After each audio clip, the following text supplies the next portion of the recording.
Minulý týždeň v kauze emisí došlo k niekoľkým posunom.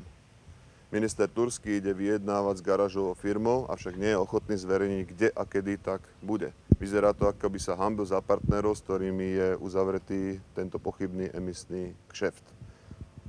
To, že japonské veľvyslanectvo zverejnilo opakované stretnutia so slovenskou stranou, opakované vyjednávania ohľadne emisí, je v rozpore so správou, ktorú pán Turský dal do parlamentu.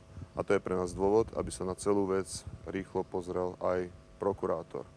A premiér Fico pripustil, že sa nebude pokračovať v zmluve z Interblue Group, avšak to je veľmi málo na to, aby som mu veril, že celá kauza bude vyriešená. Stále sme v situácii, kedy Slováci predali za polovicu oproti Čechom a za menej ako polovicu oproti Maďarom.